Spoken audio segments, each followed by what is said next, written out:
চলুন আজ আপনাদের একটু সাগর ভ্রমণ করিয়ে নিয়ে আসি।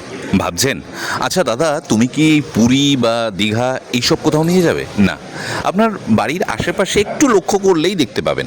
জানি কষ্ট হচ্ছে, কিন্তু কিছু করার নেই, বাস্তবটাকে স্বীকার করে নিতে হবে। সত্যি কথা বলতে কলকাতায় সকালবেলা আমরা ঘুম থেকে উঠে, মানে আমরা প্রথমটা বুঝতে পারিনি, যেহেতু একদম রাত্রে বৃষ্টি এসছে এবং এত জোরে বৃষ্টি এসছে, ভাবা যায়নি যে এতটা জল জমে যাবে। আমি তো ঘুম থেকে উঠেই চমকে গেলাম। দেখুন, বাড়ি ঘরদোর, রাস্তাঘাট, গোডাউন, দোকান, প্রত্যেকটা কি নাজেহাল অবস্থা।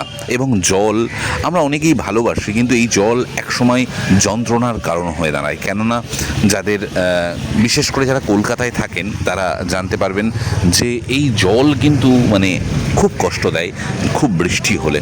দেখুন, বাড়ি ঘর ধরে কত গুরুত্বপূর্ণ জিনিস থাকে, সেগুলো জলের তলায় ডুবে আছে।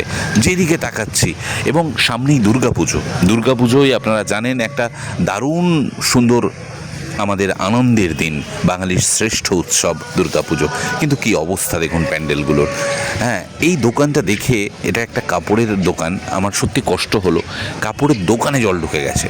কিছু করার নেই, প্রকৃতি যদি আপনার এরম করে, কিছু করার নেই। দোকানে দেখুন পাম্প লাগিয়েছে জল বেরোনোর জন্য। মানে এই জল জমলে যে কি দুর্বিষহ অবস্থা হয় চারদিক, তা আমরা ভিডিওতে দেখতে পাচ্ছেন।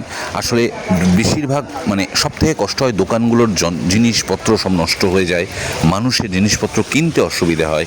মুদিখানা দোকানে জল ঢুকলে আরও কষ্ট, কেননা আটা চাল এগুলোতে জল লাগলে একেবারে নষ্ট হয়ে যায়। এই দেখুন দোকানটার অবস্থা, এই দোকানটা কি অবস্থা দেখুন। রাস্তাঘাটে মনে হচ্ছে না অন্যরকম এক পরিবেশ, অন্যরকম কোথায় একটা চলে এলাম। কিন্তু একদম বাস্তব কথা যে এই জল আমাদের যন্ত্রণা হয়ে গেছে, কিচ্ছু করার নেই। প্রকৃতি যদি আপনাকে মনে করে যে আপনার সাথ দেবে না, আপনি কিচ্ছু করতে পারবেন না।